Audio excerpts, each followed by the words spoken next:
Une attitude est une chose qui est dans notre cœur, mais qui se traduit par des paroles ou par notre langage corporel. Restez avec nous dans Jouissez de votre vie.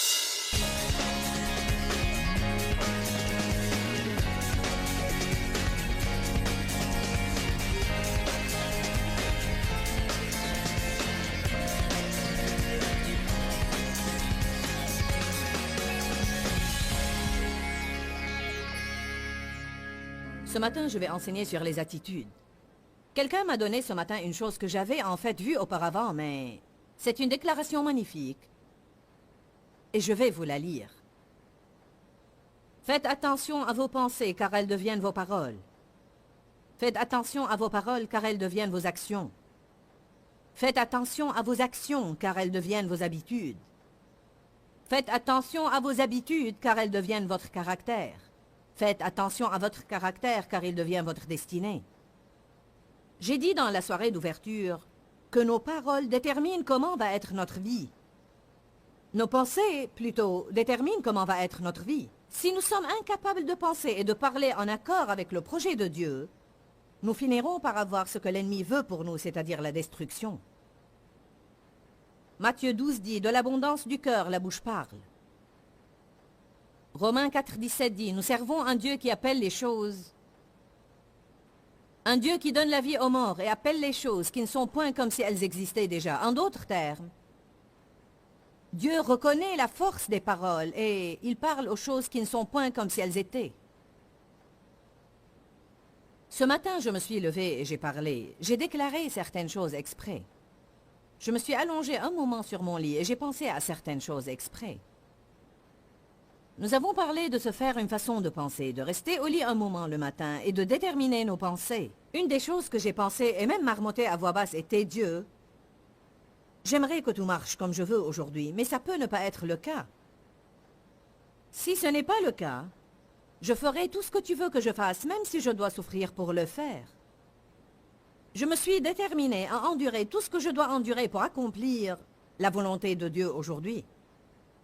J'ai dit des choses ce matin comme « Je réussis dans tout ce que j'entreprends, je suis la tête et non la queue, en haut et jamais en bas. Je prête à beaucoup de nations et je n'emprunterai point, je trouve grâce partout où je vais aujourd'hui. » Vous devez dire des choses dans votre vie qui soient positives. Ne parlez pas de peur, mais parlez de foi.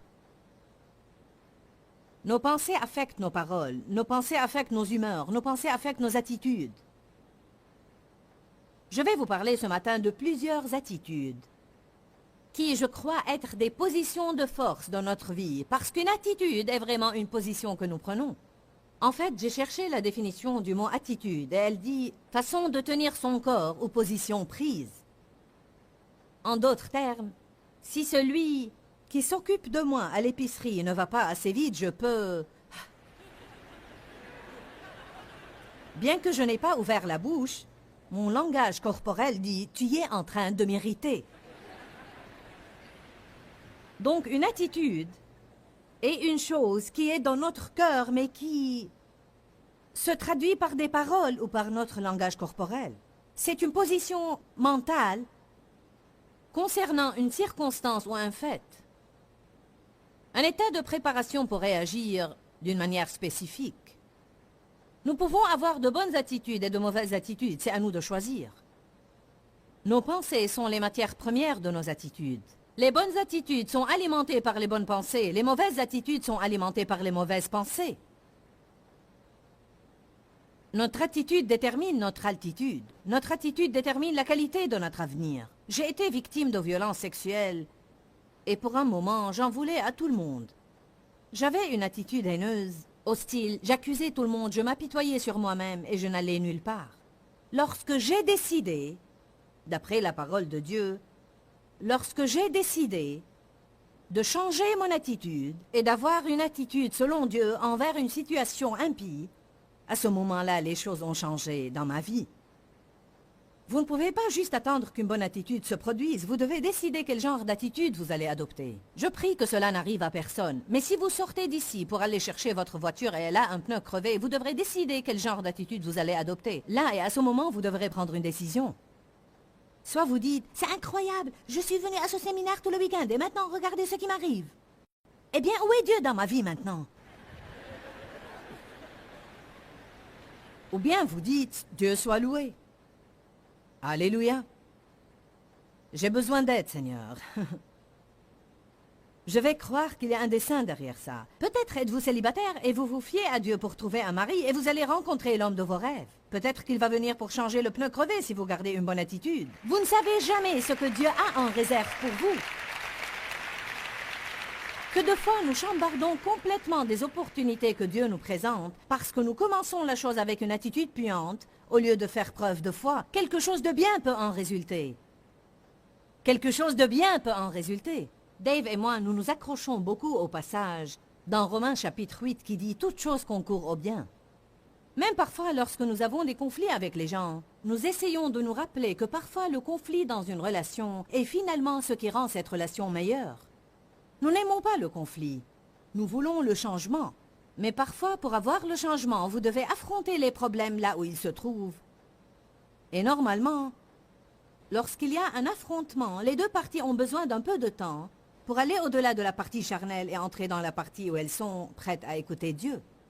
Dans chaque trouble dans votre vie, je vous encourage à garder une bonne attitude et de dire tout simplement « Je crois que ça va concourir à mon bien. Satan médite de me faire du mal, mais Dieu va le transformer en bien. Je crois que finalement ça va aboutir au bien. » Dites tous à haute voix « Mon attitude est mon choix. »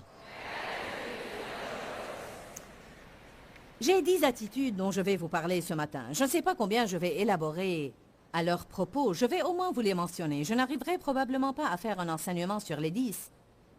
Mais même 10 n'est qu'un échantillon de toutes les différentes attitudes que nous adoptons dans notre vie. Mais les 10 en sont quelques-unes que je pense être importantes. Voilà une attitude qui va entraver le progrès dans votre vie.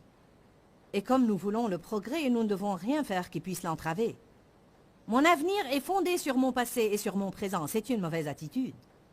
C'est une mauvaise attitude de regarder votre vie et dire « Eh bien, je pense que je vais avoir davantage de ce que j'ai toujours eu.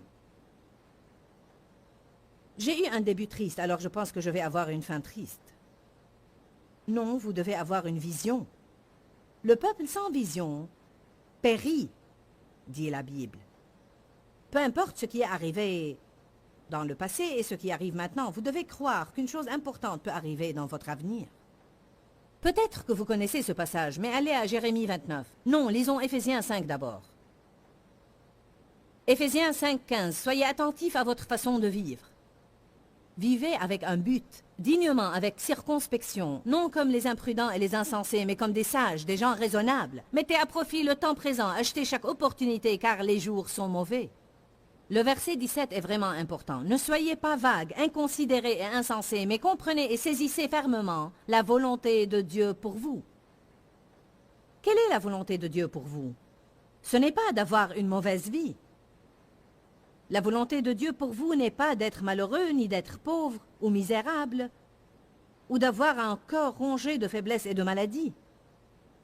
Dieu veut que nous ayons une bonne vie. Bien-aimé, par-dessus tout, je souhaite que tu prospères et sois en bonne santé comme prospère l'état de ton âme.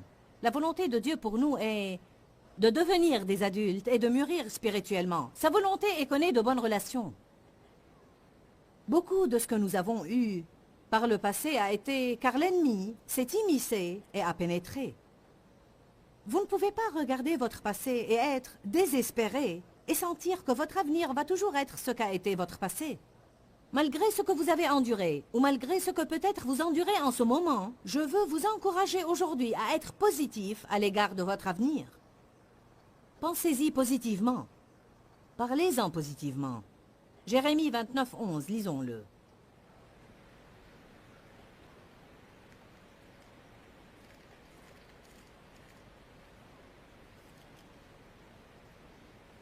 Vous connaissez probablement ce passage. Mais chaque fois que vous avez besoin d'encouragement, vous pouvez ouvrir à Jérémie 29:11. « Car je connais les projets que j'ai formés sur vous, dit le Seigneur. Projets et desseins de paix et non de malheur, pour vous donner de l'espérance. » Dieu merci pour l'espérance. Pour vous donner de l'espérance dans votre destinée. Savez-vous qu'il y a un grand nombre de gens dans le monde aujourd'hui qui sont désespérés? C'est un état terriblement déprimant à endurer. N'avoir aucun espoir que quelque chose va jamais changer. Il y a des gens qui nous regardent à la télé en ce moment et qui pensent peut-être qu'ils ont allumé la télé par hasard sur cette femme qui prêche. Et ils pensent, je ne sais pas si je veux la regarder ou non. Eh bien, peut-être que vous êtes désespérés et vous devez me regarder. Car je vais vous dire comment vous pouvez surmonter le désespoir. Je vous dis que Dieu a un bon projet pour votre vie. Je vais vous dire certaines des choses les plus heureuses que vous avez jamais entendues. Alors, si j'étais à votre place, je resterais à l'écoute, car vous devez écouter ce que j'ai à dire. Ne zappez pas vers un autre programme où vous ne voyez que des tueries et où vous voyez des relations adultères explicites. Vous ne devez pas zapper vers un autre programme où quelqu'un est ivre et utilise un langage grossier et use le nom du Seigneur en vain. Cela ne va pas vous rendre heureux ni bénir votre esprit. Je vais vous dire aujourd'hui que Dieu a un projet pour vous, Dieu a un plan pour vous. Et Dieu a un bon plan pour votre avenir et vous pouvez avoir de l'espoir. Vous n'êtes pas obligé de vivre déprimé ni de vivre malheureux. Vous n'êtes pas obligé d'avoir de mauvaises relations. Mais vous devez changer votre attitude.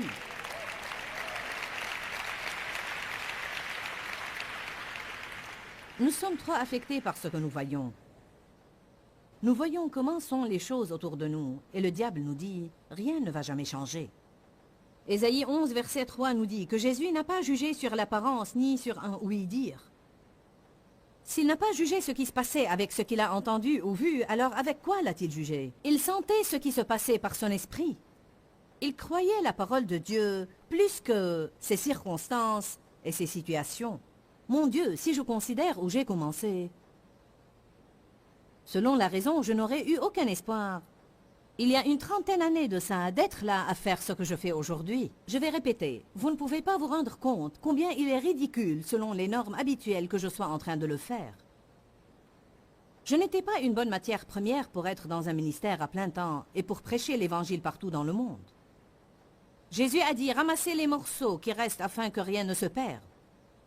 Si vous donnez à Jésus ce que vous pensez sont les morceaux complètement abîmés et usés de votre vie, il va les assembler et faire une chose merveilleuse à partir d'eux.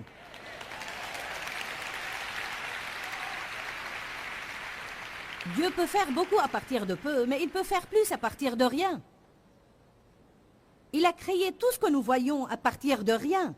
Dieu a commencé avec le néant et nous avons fini par voir le monde où nous vivons. Même si vous sentez que vous êtes un grand et gros zéro, un rien, donnez votre néant à Dieu. Nous essayons toujours de donner quelque chose à Dieu. Donnez-lui votre néant. N'essayez pas de lui donner ce que vous êtes. Donnez-lui ce que vous n'êtes pas. Je dis cela à Dieu parfois, car le diable essaie de nous dire ce que nous ne sommes pas. Est-ce que le diable vous dit ce que vous n'êtes pas? Vous n'êtes pas intelligent. Vous n'êtes pas beau. Vous n'êtes pas doué. Vous n'êtes pas talentueux. Vous n'êtes pas, vous n'êtes pas, vous n'êtes pas. Dites, merci de me l'avoir rappelé. Dieu, je te donne ce que je ne suis pas. Je te donne mon néant. Je te donne mon zéro aujourd'hui. Si vous donnez à Dieu tout ce que vous êtes et tout ce que vous n'êtes pas, alors il va vous donner à son tour tout ce qu'il a. Il ne s'agit pas de ce que vous pouvez faire, il s'agit de ce que Dieu peut faire à travers vous. Paul a dit que la puissance de Dieu s'accomplit et se révèle dans sa faiblesse. Laissez Dieu affluer à travers vos faiblesses. Dieu se sert des choses folles du monde pour confondre les sages. Allez à Genèse 13. Nous allons voir un homme qui a tout perdu. Et Dieu lui a dit, après avoir tout perdu, regarde vers le nord, le sud, l'est et l'ouest et dis-moi ce que tu vois. Qu'est-ce que vous voyez dans votre vie ce matin? Certains ne voient pas grand-chose. Certains ont une attitude vague. Ils sont comme, je ne sais pas, j'attends pour voir ce que Dieu va faire. Eh bien, vous devez croire pour avoir. Vous devez accrocher votre foi à quelque chose. Je préférerais espérer pour beaucoup et en avoir la moitié. Je le dis toujours, plutôt que d'espérer pour peu et l'avoir en totalité. Amen. J'espère au progrès. J'espère en de nouvelles opportunités. J'espère en des idées créatives. Le diable veut que vous espériez en rien pour qu'il ne vous donne absolument rien. Le premier passage que nous avons lu dit « Ne soyez pas vagues ». Je crois que trop de gens sont vagues. Ils n'ont pas une vraie idée définie dans leur esprit d'une chose qu'ils veulent que Dieu fasse vraiment pour eux. Genèse 13, 14. Je vais vous donner un petit contexte de cette histoire. Abraham avait vraiment béni son neveu Lot. Il lui avait donné des troupeaux et des terrains. Et les biens des deux étaient si considérables que la contrée sur laquelle ils vivaient ensemble était insuffisante pour nourrir tous leurs troupeaux. Et il y eut une querelle entre leurs bergers, sur lequel des deux troupeaux allait brouter l'herbe. Le même genre d'histoire pour lequel les gens se querellent aujourd'hui. Ils n'étaient pas différents de nous, mais ils avaient vécu dans une époque différente. Abraham, étant un homme très sage et conscient des dangers des conflits, est allé vers Lot et lui a dit « Écoute-moi, qu'il n'y ait point de dispute entre nous. Alors, choisis la partie que tu veux de la plaine du Jourdain et je prendrai ce qui reste. » Voyez, il n'était pas obligé de faire ça car, en fait, il était le patron. Et il aurait pu dire « Je vais prendre la bonne partie et toi ce qui reste. » Car si ce n'était pas grâce à moi, tu n'aurais rien eu. Mais voyez, il n'avait pas cette mauvaise, attitude. Il a décidé d'avoir une attitude généreuse. Il a décidé d'avoir une attitude qui donne, car apparemment Abraham croyait que nous ne pouvons pas être plus généreux que Dieu. Et apparemment Abraham croyait que si vous êtes bon envers les autres, vous n'allez jamais être perdant. Lot a choisi la meilleure partie de la plaine du Jourdain. Et les parties qui restaient à Abraham n'étaient pas vraiment fameuses. Puis Dieu l'a amené au sommet d'une montagne. Chapitre 13, verset 14. Le Seigneur dit à Abraham après que Lot se fut séparé de lui, « Lève les yeux et regarde du lieu où tu es. » Je vais m'arrêter là et faire une remarque à ce propos. Il a dit « Regarde du lieu où tu es » et non pas, il n'a pas dit « Regarde le lieu où tu es ». Il a dit « Regarde au-delà du lieu où tu es ». Certains d'entre vous regardent le lieu où ils sont. Tout ce dont vous parlez est le lieu où vous êtes et vous devez regarder au-delà du lieu où vous êtes. Parce que Dieu veut que nous fassions du progrès. Nous sommes des gens destinés à faire du progrès et nous n'allons jamais être heureux et satisfaits sans progrès. Regarde du lieu où tu es, le nord, le sud, l'est et l'ouest. Le verset 15 le dit clairement, « Car tout le pays que tu vois, je te le donnerai à toi et à ta postérité pour toujours. » Vous devriez y penser et y méditer exprès. Vous devriez chercher quelque chose à boire et vous asseoir quelque part cet après-midi. Cherchez un bon soda ou du thé glacé ou tout ce que vous aimez. Et allez vous asseoir quelque part pour rêver un petit peu. D'accord Dieu, qu'est-ce que je voudrais voir arriver dans ma vie? Écrivez quelque chose. Dans Habacuc, Dieu dit, écris la prophétie et écris-la si clairement que tous ceux qui passent puissent la voir. Mettez quelque chose sur papier. Ayez un journal. Écrivez quelque chose que vous voulez que Dieu fasse dans votre vie. Ayez un plan, ayez un but. Ne soyez pas vague et sans but. Eh bien, j'attends pour voir ce que Dieu va faire. Lui avez-vous dit ce que vous voulez avoir? Il se peut que votre but soit de nettoyer votre maison et de vous acquitter de vos dettes. Il n'est pas dit que ça doit être une grande chose spirituelle que vous espérez avoir. Peut-être vous n'avez pas la vision de sillonner le monde pour prêcher l'évangile. Je ne parle pas seulement des visions spirituelles. Ayez un but, ayez un rêve. Ayez quelque part où vous voulez arriver et quelque chose que vous voulez faire dans la vie. Est-ce que quelqu'un peut crier Amen ce matin? Romains 4, 18 dit que toute raison humaine pour l'espoir ayant été épuisée, Abraham a continué à espérer dans la foi. J'aime ce genre de gens qui, quelle que soit leur mauvaise situation, vous ne pouvez absolument pas leur enlever l'espoir. Je crois que l'espoir est puissant et je pense que beaucoup de gens essayent d'avoir la foi sans même avoir l'espoir. Je crois que certaines personnes désespérées essayent de croire Dieu. Qu'arrive-t-il si vous êtes désespéré? Vous êtes négatif? Vos pensées sont négatives. Vos paroles sont négatives. J'espère et je prie aujourd'hui que vous avez appris ce qu'est une attitude et que c'est à vous de choisir d'avoir une bonne ou une mauvaise attitude. Notre attitude détermine notre altitude. En d'autres termes, elle détermine si nous pouvons aller haut ou loin dans la vie. Nous avons parlé de toutes sortes de mauvaises attitudes, mais c'est à nous de choisir de remplacer ces mauvaises attitudes par une bonne attitude. Je vous encourage à prendre une décision par la Grâce et la miséricorde de Dieu, je ne veux plus regarder la situation de cette façon. C'est à vous de décider de croire que toute chose concourt au bien de ceux qui aiment Dieu et qui sont appelés selon son dessein. Écoutez, mon mari dit ça tout le temps. C'est un genre de thème de vie pour lui. Et vous savez, parce qu'il prend cette attitude envers la vie, il vit en paix et il jouit de sa vie quotidiennement. Le thème de notre programme aujourd'hui est jouir de la vie de tous les jours, parce que nous voulons que les gens jouissent de leur vie. J'ai passé trop d'années en tant que chrétienne sans jouir de ma vie. Et je vais vous dire quoi, ce n'est absolument pas la volonté de Dieu pour nous. Il veut que nous jouissions de notre vie. Jouir de notre vie veut dire que nous devons apprendre à avoir une bonne attitude lorsque des choses que nous n'aimons pas se passent. Car si nous pensons que nous pouvons être heureux seulement quand tout nous est favorable, alors devinez quoi, nous n'allons jamais finir par avoir beaucoup de joie. La Bible dit que la force de la vie et de la mort est dans la langue. En fait, la Bible parle beaucoup des paroles, de la puissance des paroles, de la bouche et comment nous devons être responsables de nos paroles. Je veux vous encourager à apprendre plus sur la force des paroles et ce qui sort de votre bouche, car vous pouvez toujours prédire votre avenir. Je crois que si vous dites de mauvaises choses, vous allez avoir de mauvaises choses dans l'avenir. Mais si vous apprenez maintenant, peut-être même au beau milieu d'une chose qui se passe et que vous n'aimez pas, comment dire de bonnes choses, je crois que cela va affecter votre avenir d'une façon positive. La Bible dit d'appeler les choses qui ne sont point comme si elles étaient. Je dis aux gens tout le temps, n'appelez pas les choses qui sont comme si elles allaient être là pour toujours, mais parlez positivement par votre bouche et parlez avec foi, et Dieu peut faire une chose merveilleuse dans votre avenir. Proclamez la parole, car il y a la vie dans la parole. Que Dieu vous bénisse abondamment. Dis-leur que je les aime. Dans ce livret, Joyce Meyer donne une révélation de l'amour de Dieu pour nous. Pour obtenir ce livret gratuitement, écrivez-nous à Joyce Meyer, boîte postale 40095-6300, Larnaca, Chypre. Ou bien visitez notre site web www.joycemeyer.org/fr.